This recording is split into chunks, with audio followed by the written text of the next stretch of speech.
寒冷刺骨的监狱中，他缓缓脱掉衣物，只是因为他藏了一封母亲的家书。旁边的男人想要将衣物分给他，长官马上制止，他们只是战俘而已，没有反抗的权利。这里是位于苏联东海岸的迪尼夫角，气温低达-40°，监狱周围没有围墙和栅栏，因为根本不需要。试图逃走只会将自己陷入北极圈内的茫茫雪野。在这里，伤害、死亡每天都在发生。原本一个个像豺狼般的德国士兵，已经如同行尸走肉一般任人摆布。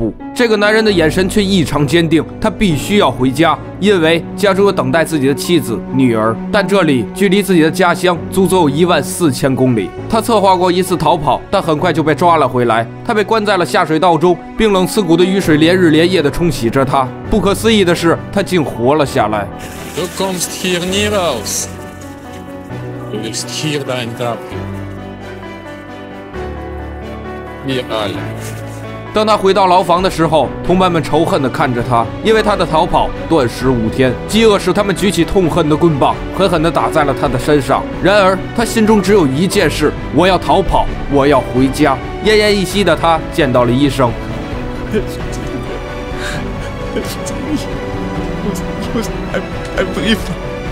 医生告诉他，这里到处都是铅，所有人都会铅中毒，命不久矣。我也在计划逃走，但我刚刚检查出来自己身患癌症，无法再承受漫长的逃亡生涯。我可以帮助你，唯一希望的就是你回到家后去看望我的妻子。男人答应了。医生给他拿出自己准备的简单物资、食物、衣物，还有一把手枪和12发子弹。在一个风雪交加的夜晚，男人逃离了这座人间地狱。几天后，男人不知道自己走了多远，只能靠指南针辨别方向，而他心中只有一个目标：回家。而就在此时，追兵突然赶来，男人赶紧快跑，可人跑的哪有猎犬快？他被雪橇无情的碾压。过了一会儿，他发现这些不是真的，而是自己长时间的孤独产生的幻觉。而另一边，长官已经派人搜索了5天，一无所获。所有人都相信他已经死于-40°的严寒，但长官坚定地认为他肯定活着，因为他的眼神和自己同样的坚韧不拔，不达目的誓不罢休。长官去逼问其他战俘，因为他们明白，只有逃走的男人才有活下去的希望。在茫茫的雪原上，男人继续前行。在这里，他看到了美丽的极光。这里是海角，也是天涯。但自己只要是活着，还能动，还能走，就永远不会停歇。冰天雪地中，男人吃下最后一点食物，自己的补给已经消耗殆尽了，而距离回家的路程还有14000公里。他绝望地跪在地上，祈求上天可以赐给自己食物。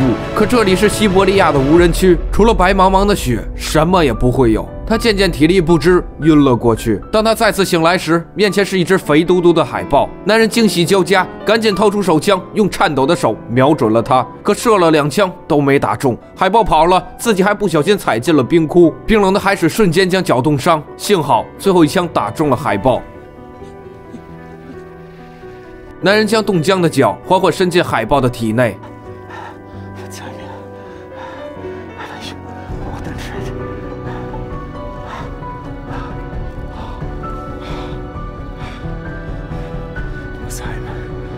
食物的问题解决了，但一望无际的雪原，在这种环境下，男人的精神濒临崩溃。他几乎不相信自己能走出西伯利亚，除了漫天大雪，什么也看不到。然而，奇迹出现了，前方突然出现一棵小树，那象征着希望和生命。虽然他在风雪中抑制不住的颤抖，但依然坚定地、笔直地站在那里。狂喜的男人奔过去，紧紧拥抱他。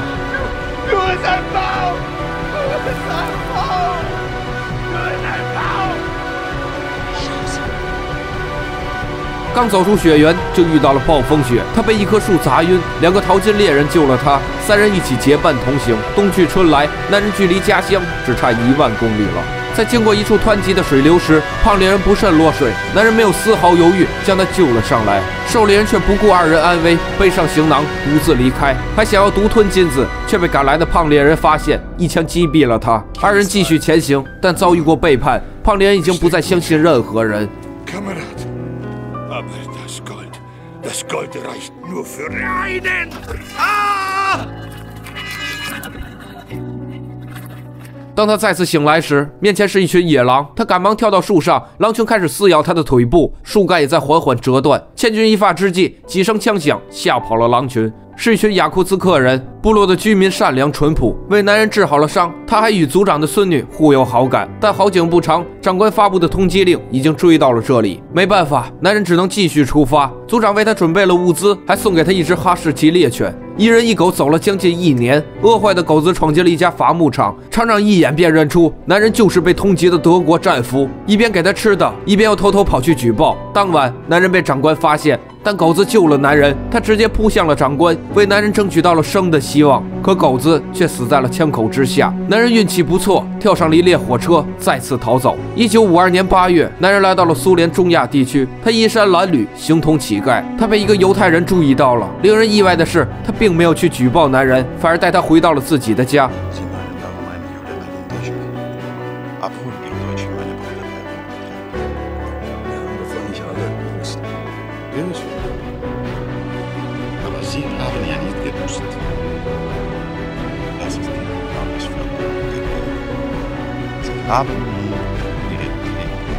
帮他梳洗干净，并给他办了假护照和通行证。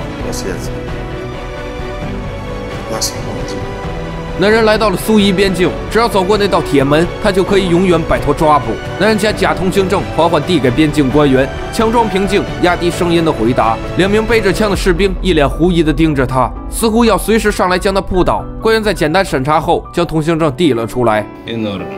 男人抑制住狂笑的冲动，一步一步地离开哨卡，走上苏伊边境的大桥。此时突然射来一道强光，透过强光，他见到了这辈子最不想见到的人——苏联长官。男人左右环顾，似乎在寻找最后的一线生机，但他明白，这4、5年的牢狱生涯，3年来的苦苦逃亡，一切都完了。但奇迹却再一次出现，长官转向一侧，为男人让开了道路。他不敢相信，迟疑地迈出脚步。他是他的逃犯，他的对手，也是他内心崇敬的军人。但他也要让男人知道，我最终还是胜过了你。男人离开苏联，结果刚到伊朗就被当作苏联间谍抓捕入狱。他说明情况，请来自己的叔叔核实身份。但时过境迁，他早已被种种磨难折磨得不成样子。叔叔拿出相册让他辨认，一张当年送给母亲的照片救了他的命。终于，在一个大雪纷飞的夜里，男人来到了家的门口。透过窗户，他看到了自己5、6岁的女儿已经长成了一位美丽的少女，妻子的脸上也刻下了不尽的沧桑。他竟怕了，悄悄地躲在一旁。家人却出门做礼拜了。在教堂里，歌声唤起了女儿对父亲的思念。他默默看向圣母像，祈祷父亲的归来。仿佛心灵感应一般，女儿回头了。他缓缓走过去，拥抱自己的父亲。这就是男人在狱中，在亡命天涯时支撑他活下去的理由。为了这一刻，他忍受了世间的一切磨难。总有一些人是你生命的意义，总有一些人是你全部的信仰。如果这些人在你身边，而不是14000公里以外，请爱他们。